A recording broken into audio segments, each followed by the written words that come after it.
This is a combined 11 video ahead of the North London derby tomorrow against Arsenal at the Emirates. Today we're joined with Apollo Arsenal. How you doing? I'm good. How are you? Happy to be on here. Yeah, we're good. So in this video we do a combined 11 of Tottenham against Arsenal run through from goalkeeper to striker. So let's just get straight into it.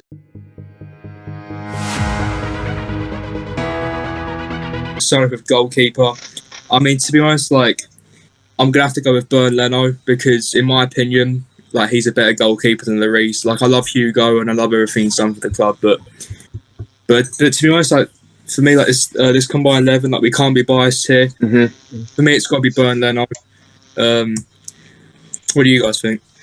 Well, Lloris is a World Cup winner. Everyone knows who Lloris is, and absolutely, I think he's a top class goalkeeper for you lot, just in Premier League. But I think if you take it in the last few years, I think maybe Leno has the bit of an edge.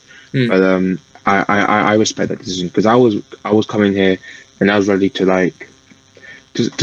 fight for Lloris just a bit because I think he's been one of the best goalkeepers in the Premier League.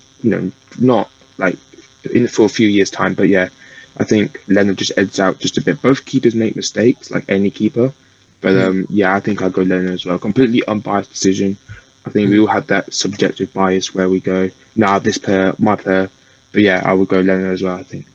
Yeah, Josh, what about you? Going Leno or Lloris? Yeah, I'll go Leno because I think now Lloris is kind of getting to the end of his career, really, as a top keeper. So I think he's only got 1 year left, and this season especially, he was good in the first half of the season, but he started to make mistakes again. Yeah. I'll go Leno because Leno has been really good in the last 2 seasons. Yeah, he's the best goalkeeper in the league.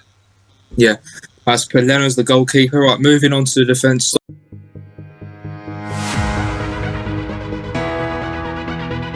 Right back for Spurs, we've got Serge Aurier, and for Arsenal, we've got. Is it Cedric or Bellerin for you?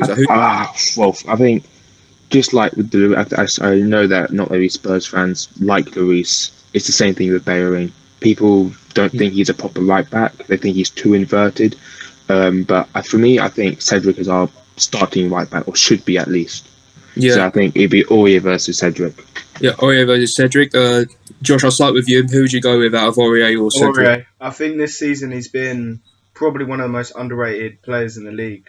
I think he's been really good the second half of the season. Because Matt Doherty is just a pile of crap. So. Yeah. But to be honest, last season, if you asked me, Max, do you miss Aurier? I would have laughed right in your face. But for me, Aurier, this season he's improved so much. To be honest, don't get him wrong. I actually rate Cedric, to be honest, and I think he's a good little decent right back, and I think he's better than Bellerin in terms of Arsenal. But to be honest, like Josh said, I think Aurier has been one of the right backs in the league who hasn't been looked at this season, and I think this season he's improved dramatically compared to his first couple seasons at Spurs. What about you? Who'd you go with out of? If you were to ask me this last season, I probably would have gone with Bellerin or something like that, but I think this season he's right. I think Aurier has been a massive impact on your right hand side. I think Doherty, I don't know why you guys bought him. I think I'm not saying you wasted his career, but he just hasn't been it. Serge Aurier, I think you're right. He has been very underrated. He has a massive impact, but I think both right backs are good in terms of Cedric and Aurier. I think both have had a massive impact on that right hand side. We think when Cedric came on the left hand side, he was doing. Yeah, Serge Aurier, I agree with you. Serge Aurier's been very underrated this season. I wouldn't call him one of the best right backs in the league this season because there's been many, but he's definitely been up there in one of the most underrated players this season, especially for you lot. I think the performances of Kane and Son, which I'll probably get into when we get into the attack, players like Aurier have kind of gone under the radar a bit, and I think both right backs, of Cedric and Aurier, have had massive impacts for the defence in general, but I do think Aurier does get the edge just a bit, just in the fact that I feel like he's made a bigger impact and he's gone under the radar just a lot more, which means there's no actual added pressure than what Cedric has. And everyone's been seeing one upgrade. So yeah, I think I'll go with Aurier. Yeah. Anyways, moving to the second positions. I think one of the centre backs has to be Toby Alderweireld. What do you guys think? Start with you. the Hotspur news? I think definitely Alderweireld is one of the best centre backs in the league, and I think he's done it for about 5 years now. Every season, he's been brilliant for us, and I think he has to be in here because I mean he wouldn't. I don't think he'd start for like a City or a Liverpool because if you have their best 11s, their defences, I mean they're better than Toby. But I think with teams like Arsenal, I think he's definitely getting Yeah. Yeah, he starts for us. I think yeah, he definitely starts for us. But I think Toby Alderweireld and Vertonghen were kind of not iconic, but they were a very very good duo. But yeah, I would say Alderweireld gets into the team 100% because Eric Dyer doesn't get in there. Same with David Luiz or like sort of Rob Holding and them not. Just Alderweireld's been consistently good ever since he's come in. So yeah, I back him 100%. Alderweireld in the team. Yeah, the other centre back, it's an Arsenal player purely because our defence, most of our centre backs have been so bad this season. But the other centre back, I was going to say Gabriel. Yeah, I think Arsenal definitely. I mean, there were talks of him being the biggest impact centre back signing or biggest impact signing this season, alongside with Ruben Diaz. But I can admit that his form has fallen down just a bit ever since he's come back from his COVID, but doesn't take away like how good he's been before. And I think he's starting to find his feet back just a bit. Gabriel gets in. Yeah, I agree. And even when Arsenal was struggling, Gabriel was one of the best. He could have been one of the best defenders in the league. But he showed he was the only really Arsenal player that was actually trying. And I think, as you're right, he has fallen off ever since he got COVID and he came back. But it still doesn't take away how good he's been for them.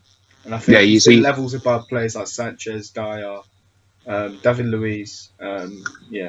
Mari Holding, and 22 million as well. Like you could argue, one of the biggest bargains of the season. You know, for him, 22.5 million pounds, and he's doing this. Just I kind of wish that we bought him for 80 million, but Pepe for 20 million. You know, it doesn't. So there's no like massive flop thing there. But yeah, Gabriel, yes, out of my way. But the thing with Gabriel is that I think he's still young as well, isn't he? He's 23. He's 23 years old, and he's also scored a few goals for Arsenal as well. Obviously, big ones as well, massive ones as well, especially one against Olympiacos. That was huge. Scored against Fulham on the first game of the season. Against Wolves as well, even though we lost that game, brought us back into it. Scored against Olympiacos, great header on Thursday night. So yeah, he has scored a few goals as well, and he's still only 23 years old. But anyways, moving on to the left back, which in my opinion is one of the toughest. This is going to be quite interesting. I think against Kieran Tierney, this would be a very difficult decision. So what do you guys think? I think for any top six club, the left back is always going to be the hardest decision. You got like Chilwell, Robertson, but I think this one it's been a discussion ever since Reguilon's come in to Spurs. Obviously, I'm going to go with Kieran Tierney. I just think he's been absolutely remarkable this season. I think like when we've missed him, it showed, and like the impact he had on our team when he came back from his injury after COVID, after the restart, he was absolutely immense. I watched the video today, and he pinged this ball in the semi-final to Aubameyang, and it's point perfect, and it's just he's 23, and he's just absolutely remarkable. I think in one point in the season he had the most chances created as a left back. Obviously he's in top 5, but I think Kieran Tierney, I think he offers more down that left hand side than Rulejon. Obviously you don't agree, but you go. Yeah. I'm gonna say something that's gonna shock people. I'm actually gonna go with Kieran Tierney. Okay. Actually, man, I did not expect that. I'm gonna be entirely not biased. He's been when he came into Arsenal, I thought, fuck, that's a good signing because he is a class left back. I think this season, as you said, Arsenal, when they missed him, he's been really good. But I'd say the same thing with Reguilon, but I think this edges it because I think Reguilon, even though he's been very good, I think defensively he's been okay. He's been decent. Tierney's really good defensively and going forward. Yeah. But Reguilon is also going forward very, very good. His crosses are, I think, one of the best crosses in the league, I think. Yeah, I rate Reguilon a lot. He's definitely top 5 left backs in the league, definitely. But I think just defensively edges out. Both end products are unmatched. I think they're very good. I know Tierney's been robbed off so many assists. I'm not too sure about Reguilon. You got like sort of Kane up forward, so he probably gets a few when he whips him in the box. Not really the same with Kieran Tierney. So when you look at the numbers, it probably won't be exactly the same. But again, what I backed this so many times, that football isn't played on a calculator. It's all about the impact. And yeah, I think Tierney does maybe defensively have the better impact for the back four. Yeah, for me, I mean, don't get me wrong, like, I love Tierney, and in my opinion, like, I think he's a very, very good left back, but I'm afraid I'm going to have to say Reguilon, because the main reason saying is that, like, people talk about, oh yeah, like, we're Harry Kane FC, and when Harry Kane is out the side, we're all of a sudden we're shit. But what people are not looking at is that ever since Reguilon has been out the side, like, us going forward, like, we look so much less threatening going forward. And to be honest, like, I've said this like many times on like podcasts and everything. I think having Reguilon on the side, I guess, gets Son more involved in the game because the difference between Ben Davies and Reguilon likes to get pulled more. He's literally bombing up and down that left hand side for the full 90 minutes or the whole time he's on that pitch, and that therefore gets Son more involved in the game, which therefore makes us like more threatening. I mean, don't get me wrong, Tierney's a great left hand, I rate a lot, but to be honest, I mean, so it's the way Reguilon has come straight from Sevilla and started straight in that left-hand side. I'm going to have to say Reguilon, but you two say Tierney, I'll say Reguilon. Moving on to the CDM.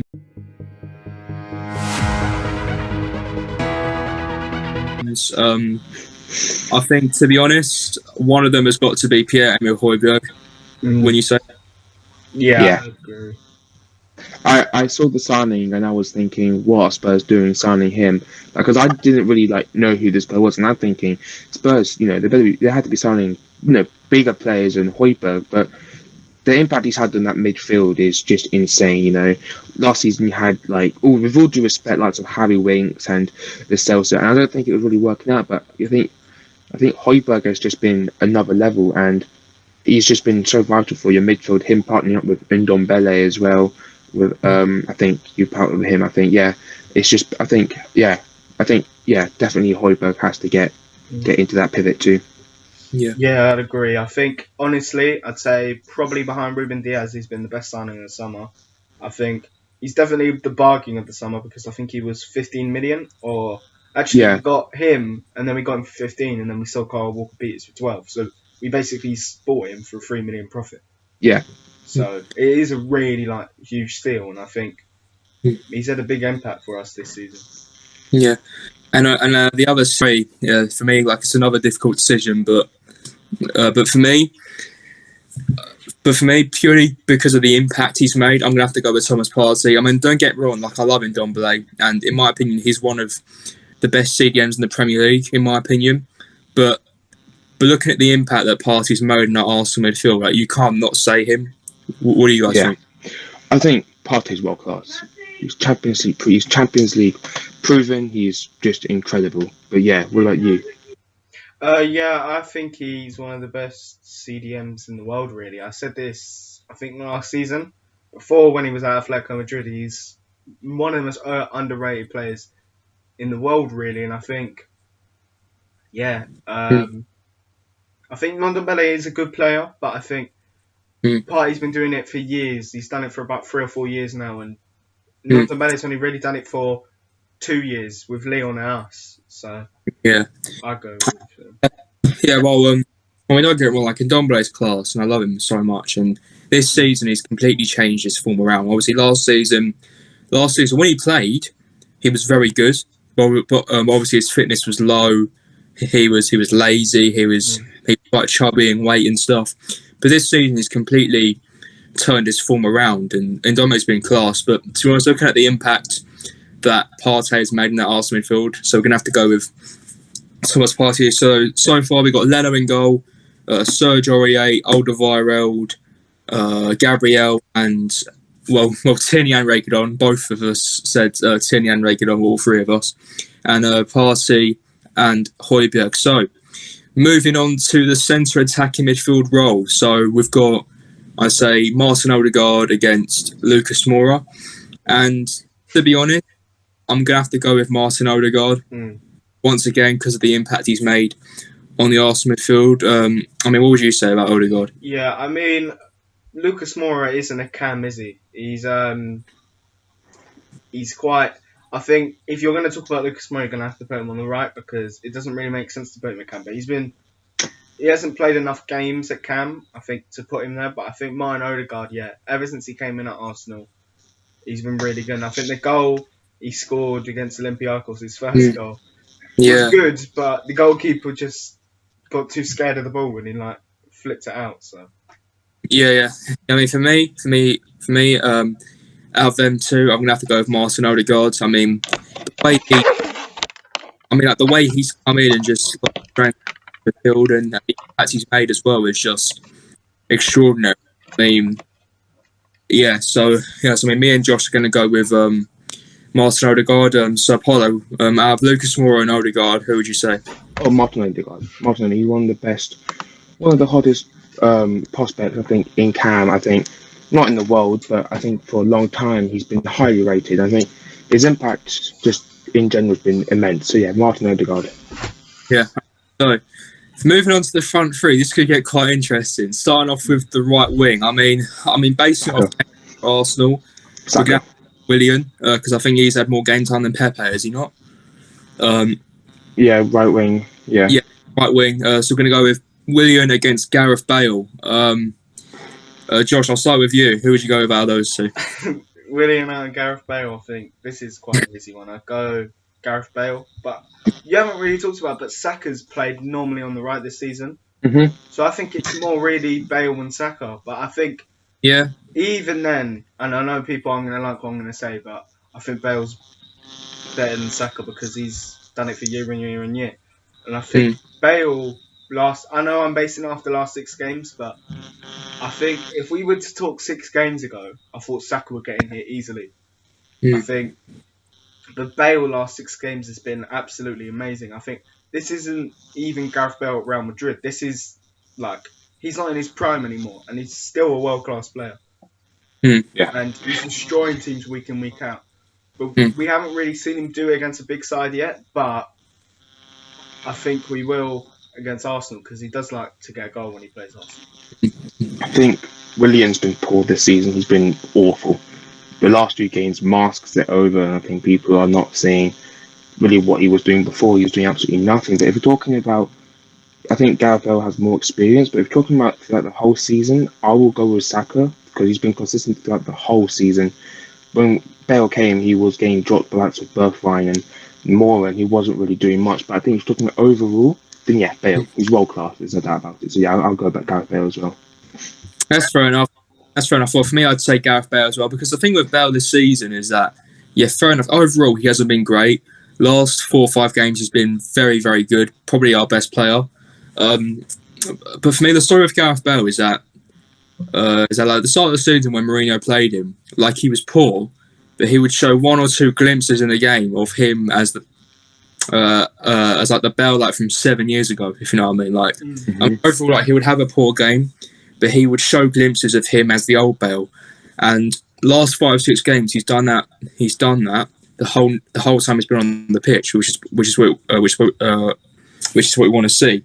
I mean, I think he's got 6 goal contributions in 3 games recently. That's great. That's brilliant. 2 against Crystal Palace, 2 goals and assists against Burnley. Fair enough, the quality of the opposition may not be the greatest, but I'd say Bale's been our biggest attacking threat last 4 or 5 games. Fair enough, Kane's been magnificent, but Bale has made that attacking flair, in my opinion. I think right wing, we're going to go with Gareth Bale.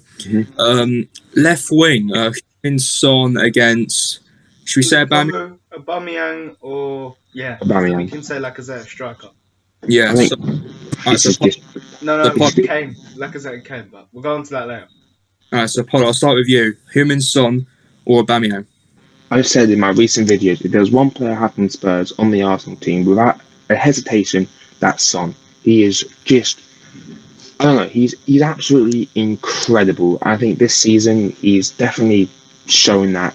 I think this is probably the most easiest decision going on to this when I thought I had a bit planned out which players that were going to come up, and against Son, it's just, I think I think Aubameyang's been not great this season. He hasn't been, like he was last season or the season before. I think Sonny's got 12 goals, 11 assists, something insane like that. Yeah, I rate him so highly, but yeah, Son gets in without a doubt. Yeah, I mean, he's been really good, I think, this entire season. Although he has slipped off second half of the season, I think ever since Kane's injury, he hasn't really been getting the goals that much. But yeah, I'd agree, he's been immense. And I think Aubameyang has picked up form, but I just don't think Son's been different class this season. I think he has the debate to be the best left winger in the league, probably him and Jack Grealish. So I think this is Son any day of the week. Son, definitely, yeah, Son. Obviously, Heung-Min Son, I think first few months of the Premier League campaign, he was probably player of the season. Like, he was getting goals non-stop, getting assists, etc. I mean, Aubameyang, this season, as Apollo said, he's been quite poor, but recently he started to pick up his form. Obviously, got a goal against Burnley, got a hat-trick against Leeds United, got the winning goal, got 2 goals against Benfica in the second leg of the Europa League round of 32. But obviously, like, based off the whole season so far, I mean, it's got to be Son, isn't it? Like, he's got 13 goals, he's got 9-10 assists, and It's not like Son hasn't done it the last 3 years. He's been, I think last season he was the first player to get 10 goals and 10 assists. So. And he was doing bits at Leverkusen as well before he came to Spurs as well. So Son's been doing it for ages, but obviously, Son's got 13 goals and around 9-10 assists, whilst Aubameyang's got 8-9 goals, only 1 or 2 assists. So basing off the goal contributions and stats and just how he's played this season, I mean, we've got to go with Heung-Min Son. And moving on to the striker, Harry Kane against Lacazette. I think the attack this season has just been very Spurs dominated. I do really think. I think Kane is absolutely world class. Like, I hate saying it because I hate Spurs as much as I love Arsenal, but like Harry Kane, he always scores against us. He always shows his class against every single team in the Premier League. It's just a shame he hasn't won any trophies for Spurs yet, because people are saying that he's what, 27, something like that. He's like in his prime, in his peak, 26, I think. He's in his prime, and he hasn't won anything in his lifetime. When you would think a player like him would have won maybe a Premier League if he moved to City. But yeah, Lacazette's good. Don't get me wrong, he's good. He's been good ever since, like, starting up front since the Chelsea game, like everyone else has been. But Harry Kane's been doing it all season, and you can't write that off. 100%. Harry Kane. Yeah, for me, people are talking about Bruno being player of the season, but for me, it's got to be Kane, isn't it? Because, like, I know Bruno's come in and literally turned United around in terms of their form, etc. Because before Bruno came, United were mid-table, I think. And end of the season, Bruno came. He brought him up to 3rd place. And Bruno's been magnificent. Let's say that. But for me, like, Kane's player of the season, like 16 goals and 13 assists, and he's a striker. And number 2, he's been injured for 3-4 games, and we've still got 10-11 games to go. I mean, obviously, like, out of Kane and Lacazette, like, I've got to say Harry Kane, but for me, like, not only that, I think he's been player of the season so far. Josh, what would you say? Yeah, I mean, Kane has been definitely. He's got a case to be the best striker in the world, really, now, but I don't think he is. But I think he's got a case to, and I think. I don't think this is the best season Kane's had, but this is definitely the most complete version of Kane we've seen. Definitely, and I think. Yeah, he's been brilliant this season. I think he did stumble a little bit when his injuries came back, but Harry Kane easily in there. I'm so sorry. What? Oh, do I have to do it again? Did you hear someone? Nah. No, it's fine, mate. For fuck's sake! Right. What happened? It's okay, but it's fine. Like, it's fine. Bye. What do we do now then? I don't know. I'll just redo my part. So, Max. All right, just yeah, right. But all right. So I think Harry Kane, honestly, Lacazette is like, he's nowhere near Kane's level. I think he's a good player, but I just don't think he's nowhere near. I think Kane has a case this season to be one of the best strikers in the world. I don't think he is, but I think he's got definitely a really good case to be. But yeah, I think Kane easily in here, and I don't even think this is the best season Kane's ever had. I think it was probably 17-18. I would probably say 16-17 because he won the Golden Boot, but Same with 15-16, he won. He was scored like 25, and everyone's saying he was like a one-season wonder, but he showed the world wrong. yeah, and I Yeah. think really this is the most complete version we've seen of Kane because he has a genuine case that he could still win the Golden Boot and get the Playmaker Award, Yeah. and he could win probably all the individual Premier League trophies that he can get available to him because he obviously can't get Young Player of the Year, but he can definitely get Player of the Season, Golden Boot, and Playmaker of the Year. So I think Kane is in here easily. Yeah. The thing with Kane, I think like this season he's truly shown that he's more than just a striker. But I only started realising it like 2-3 years, like 2-3 years ago, like back when we played at Wembley, etc. I started to notice that Kane's passing, his passing, is better than most centre midfielders in the Premier League. Fact, and I started noticing that 2-3 years ago, but no one spoke about it because he barely got any assists. Like all the assists were down to Christian Eriksen when he was still at top. Yeah.